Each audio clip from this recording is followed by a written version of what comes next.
What was the name of the episode? Smoke and Shadow. Smoke and Shadow. Right? Okay. Is there smoke and mirrors? And so... Oh, Smoke and a Shadow. little pun on that. Very nice. Yeah. Well, I wasn't on the episode. No, you weren't, but unfortunately. No, I was. Thank you. That's very nice of you. But I did play a small role in the sense that we were just considering me coming on at that time to do episodes. Yeah. And this is one of the ones that we were considering me doing. And I got the photos from Ryan. He emailed them to me. I think even before it was really decided that you were going. I think it was still at the consideration stage. Right, yeah. And immediately there were things to me that stuck out as very inconsistent. I mean, I don't know Sarah or the family or the case, but from an evidence standpoint, you always have to stop and consider how could someone hoax this, right? You have to consider that side of paranormal evidence because for 130 years since, you know, people have begun investigating this, there's always been hoaxes. Right. The biggest inconsistency I had right away is the 3 photos that were in the basement, I believe it was. And you said those tripod was used, right? Yeah, I believe it because the first, there were 2 separate photos. Right. And the camera had not even begun to nudge. It was the same exact framing, which means it was on a tripod. Right. And the 3rd photo, if you lined them all up, the tripod had been moved. Right. So at that point, this is before I did any color correction. At that point, I'm thinking the hardest part about ghost hunting is timing, being there, knowing when things are going to happen. You don't know. Yeah. Well, if you're setting up a tripod, you know, it seems like you know it's coming. Right.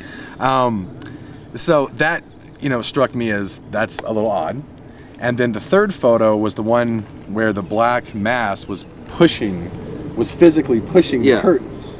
And in any of the paranormal stuff that I've seen, or any apparitions or anything like that over the years, they're not solid. No, they're not. No, what about casting shadows? Do they cast shadows, or do they sort of are just blocking light, but they don't actually cast a shadow?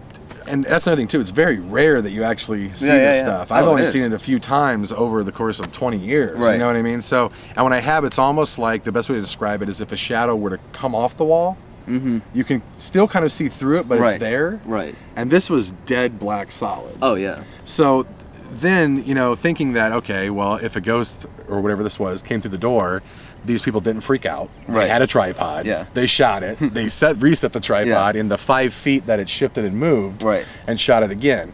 So then I just pulled it into Photoshop with color correction and just lit it up with contrast to see what it was. And it was pretty clear to me at that point what it appeared to be was some kind of black sheet wrapped around some object. And at one time hanging. It looked like it was almost tacked and hanging from the ceiling. Well, whoever was taking those photos, I don't know what they were thinking when they were doing it. Yeah, I mean, I called Ryan right away, and you know, I know when you go into these cases, you always want to give the benefit of doubt. I understand that. That's why you're there, to investigate it.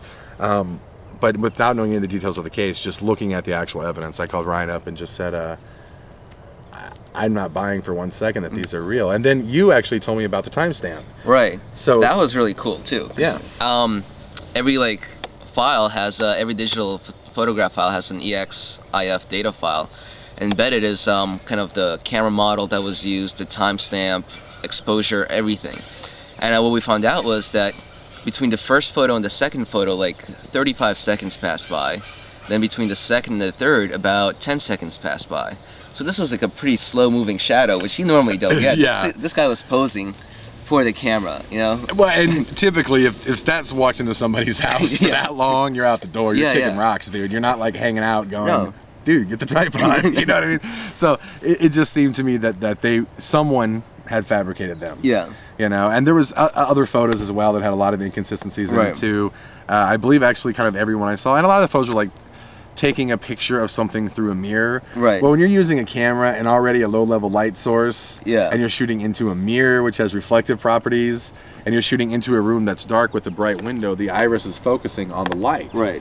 So everything that's not a part of that bright light becomes darker. Yeah. And that's what was creating that like cloud effect on what they were doing. So to me, it wasn't really an opinion so much as, you know, what I think. There's just, you know, physical properties and just things that don't make any sense about what's going on, both with the nature of how someone would fake it, and also just scientifically looking at stuff and understanding lenses and lighting, reflections and all that. So. And then like the other big thing was, you know, after Ryan heard what you had to say, or after Ryan heard what I had to say, I told Ryan, listen, we just got to find out who took these photos and get their side of the story. What did they see? How did they take the photo?